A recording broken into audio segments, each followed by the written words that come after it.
Hello Visakha, అందరికీ నమస్కారం. పాత్రికా మిత్రులకి, మీడియా సోదరులకి, ఇక్కడికి వచ్చిన పోలీస్ డిపార్ట్మెంట్ వారికి అందరికీ స్వాగతం, సుస్వాగతం. అలాగే ఇందాక ఈ వేదిక మీద అద్దిరిపోయే డ్యాన్స్ చేశారు. కళన్నా కళాకారులన్నా చాలా ప్రేమించే జిల్లా ఒకటి ఉందంటే అది విశాఖ జిల్లా. ఎంతోమంది కళాకారులు ఇక్కడి నుంచి వచ్చారు, డైరెక్టర్స్ వచ్చారు, మ్యూజిక్ డైరెక్టర్లు వచ్చారు.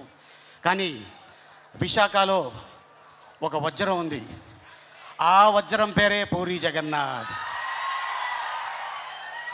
నాకు హాలీవుడ్లో ర్యాంబో తెలుసు, ఇక్కడ టాలీవుడ్లో మా ర్యాపో తెలుసు.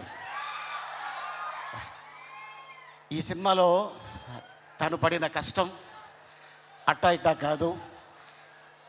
సాంగ్ షూటింగ్కి వెళ్ళా ఒకరోజు చూద్దామని సెట్కి.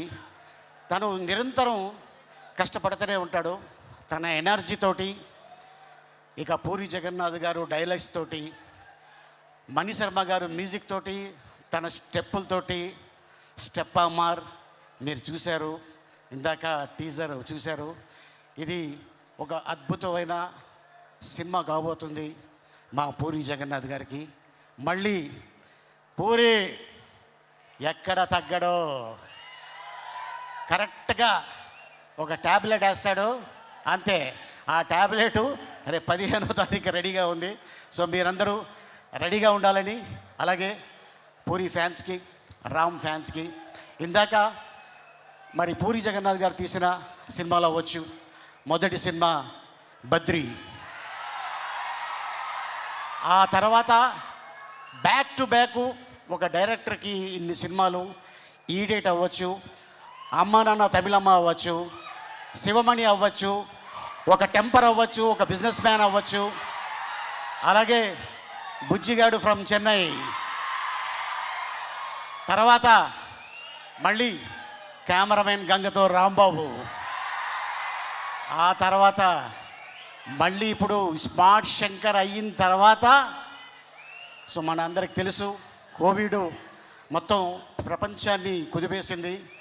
ఆ టైంలో లైగర్ సినిమా ఒక అద్భుతమైన చేయాలని చెప్పేసి అనుకొని ట్రై చేశారు. ఓకే, భగవంతుడు మనకి అవకాశం ఇవ్వలేదు. ప్రతి డైరెక్టర్కి, ప్రతి హీరోకి, ప్రతి నిర్మాతకి, ప్రతి బ్యానర్కి ఒక హిట్టు ఫ్లాపు ఉంటుంది. ఏ డైరెక్టర్ అయినా, ఏ నిర్మాత అయినా ఫ్లాపు తీయాలనుకోరు, హిట్టు తీయాలి అనుకుంటారు. ఎందుకంటే జనాల్ని మెప్పించాలి, హిట్టు కొట్టాలి అని ఆ ఉద్దేశంతో ఒక పాయింట్ని తీసుకొని సినిమా చేయడం జరుగుతుంది.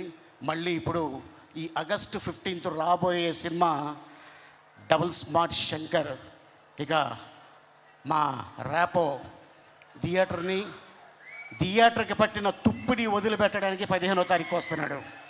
సో మీరందరూ రెడీగా ఉండండి. అలాగే ఇక మా కావ్య క్యా కామ్ కర్ దియా, అరే రే రే రే రే, అమ్మాయి ఏం డ్యాన్స్ చేసిందంటే అద్భుతంగా డ్యాన్స్ చేసింది. అలాగే ఇక మా వంశీ, అలాగే మా భద్రం, మా విషు, తను కూడా చాలా కష్టపడి, అలాగే మా నిర్మాత చార్మి కౌర్ గారు అండ్ ఎంటైర్ యూనిట్ ఈ సినిమాని సక్సెస్ చేయాలని చాలా కష్టపడ్డారు. డెఫినెట్గా ఫలితం దక్కుతుందని నేను ఆశిస్తున్నాను. సో మా నమ్మకాన్ని మీరు ఒమ్ము చేయాలని నేను కోరుకుంటున్నాను. ఈ సినిమా పెద్ద హిట్ అవ్వాలని ఆ భగవంతుని కోరుకుంటున్నాను. ఈ అవకాశం ఇచ్చిన విశాఖ ప్రజలకి ధన్యవాదాలు. Thank you so much. Once again happy friendship day.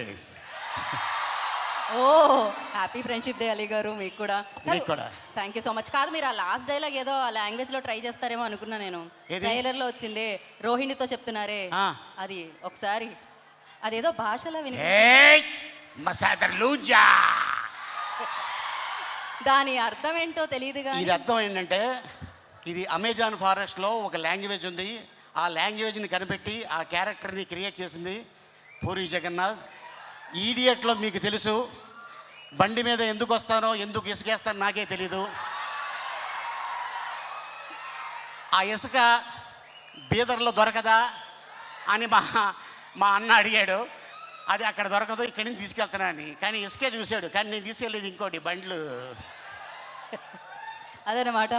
So thank you so much. దాని అర్థం ఏంటి అంటే హ్యాపీగా నవ్వుకోండి అంతే. నాకు అది తెలుసు. డెఫినెట్గా ఎస్. నా కోసం ఆ లాంగ్వేజ్ కనిపెట్టి రాసి ఓ అద్భుతమైన క్యారెక్టర్ సృష్టించి చేశా. అండ్ నేను కూడా ఆ బట్టలు ఇందాక అడిగావు కదా, అది బాగా చల్లగా ఉంది. బొంబాయిలో షూటింగ్ చేసాం. అది కాయ కచోడి అన్నమాట.